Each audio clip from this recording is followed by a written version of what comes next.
সুন্দরী আপুদের ভিডিও পেতে আমাদের চ্যানেলটি সাবস্ক্রাইব করুন। সুপ্রিয় দর্শক, আসসালামু আলাইকুম। জীবনের গল্পে আপনাদের স্বাগতম। ক্যামেরার সামনে দাঁড়িয়ে আছে এই মুহূর্তে একটি অসহায় বোন।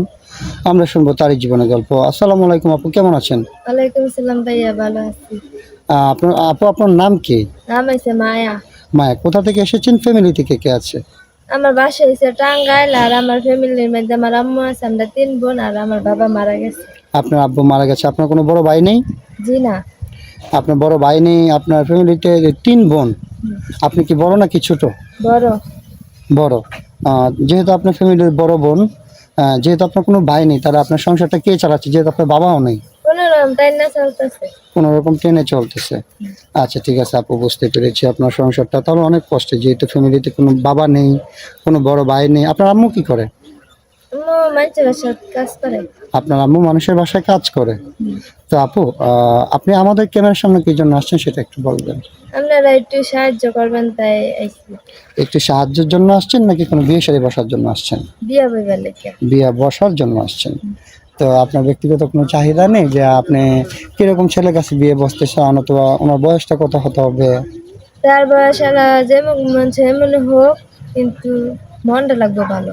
মনটা ভালো হতে হবে। বয়স যেমন মনটা যেমন হোক, সে একটা কথা হচ্ছে, মনে করেন অনেকে আমরা ভিডিওটা পাবলিক করার পরে অনেকের মনে করেন আপনার সাথে যোগাযোগ করতে চাই, মায়ের সাথে কথা বলবো। হ্যাঁ, হয়তো আপনার বয়স যদি মনে করেন 30, 40, 45 এরকম হয়, আপনি কি বিয়ের সাথে বসবেন? জি। হ্যাঁ। অবিবাহিত বা বিবাহিত বসবো। বসবেন। পরে আবার বলবেন না তো যে তোমার বয়স বেশি, আমি তোমার কাছে বিয়ে বসছি, বাহিরে বের হইলে মানুষ আমাকে খারাপ কথা বলে যে বুড়িয়া বেটার সাথে বিয়ে বসছি, এমন কিছু বলবেন না তো? জি না।